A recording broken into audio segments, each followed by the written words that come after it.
গান গায়ে যদি কেউ অলি হয়তো বাংলাদেশে মমতাজ হতো বড় অলি, কিন্তু বাবাজিরা অরিজিনাল কথা আমি যখন বলি আমার কথাটা ভাইরাল হয়ে যায়, লোকটা বদনাম করে। আর আল্লাহর কাছে ভাইরাল হতে গেলে তাহাজ্জুদ জরুরি।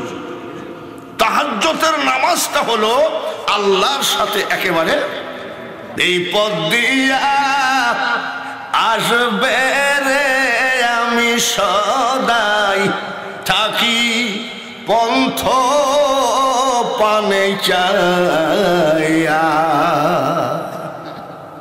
দয়াল মানে কে?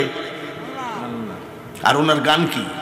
দয়াল আমার এই পথ দিয়া, এসব ভুয়া কথা। দয়াল আসবে একমাত্র আর সালাতু মিরাজুল মুমিনিন, নামাজ ছাড়া কোনোদিন দয়াল আসবে না। গান গায়ে যদি কেউ অলি হয়তো বাংলাদেশে মমতাজ হতো বড় অলি, আর বক্তা হয়ে যদি কেউ অলি হতো আমি ডবল অলি হতাম। তার মানে আমার কণ্ঠ ভালো। কণ্ঠ ভালো হলে বক্তা হওয়া যায়, কোটি কোটি টাকা কামানো যায়, কিন্তু একজন আল্লাহর অলি হওয়া এত সহজ কথা নয়। আজকাল বাবাজি কত জালসায় যায় দেখি, পীরেদের নামের আগে বহুত কিছু মুজাদ্দাদে মুফাসসারি নকশাবন্দি চিশতিয়া কাদরিয়া নকশাবন্দিয়া, কিন্তু বাবাজিরা অরিজিনাল কথা আমি যখন বলি আমার কথাটা ভাইরাল হয়ে যায়, লোকটা বদনাম করে।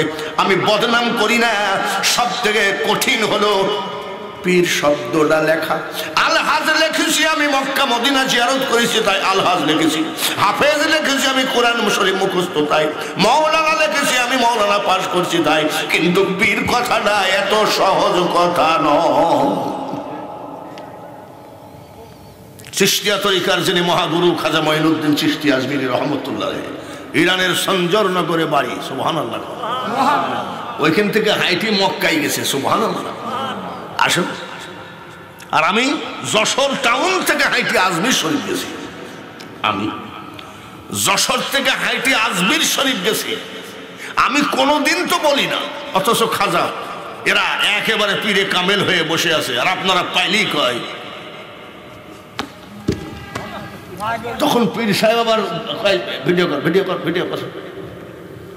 সালাম করানো ভিডিও করে, নামাজ পড়তেছে ভিডিও করে, তাহাজ্জুদ পড়তেছে, অমুক হুজুর তাহাজ্জুদ পড়তেছে, ঈদের নামাজে ইমামতি করতেছে, ভিডিও করে ছেড়ে দিল।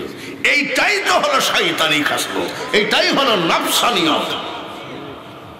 দেখো না, ওই যে একটা বসে আছে, এই আর একটা বসে আছে, দেখেন এই পেছানোর সময় কিরকম, তাড়াতাড়ি করো। আবার বক্তারা বলে দেয় উত্তর দিক থেকে একটা নিশ, বাম সাইড থেকে একটা নিশ। আর ওরা আমার ওয়াজ তুলতে আসে, কিন্তু আমাকে জমের মতন ভয় পায়। কি জন্যে? যখন আমি বাঙালি হুজুর মানে একবারে জোয়ান বক্তা, তখনও তো আমার ডেট ফাঁকা ছিল না, তখন তো আর ইন্টারনেটে দেওয়া হয় নাই। আর এখন তো ইন্টারনেট দিয়ে আমি কি করব? আমার ইন্ডিয়ার ওয়াজ এই যে সভাপতির মোবাইলে আছে, একদিন আমাকে দেখালো যে দেখেন এটা পাইছেন কোথায়, ম্যানেজ করলেন কোথেকে? বলে ইন্ডিয়ান বক্তা, ইন্ডিয়ার থেকে ওয়াজ। আজ থেকে ওয়াজ করি নাকি?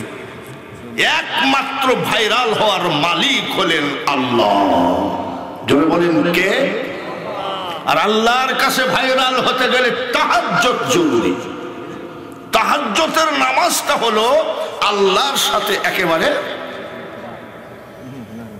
এক হয়ে যাওয়ার নাম তাহাজ্জুদ। কিন্তু ওইটাই তো আমরা পড়ি না, 5 ওয়াক্ত তো গোলমাল, তাহাজ্জুদ পড়বো কেমনে?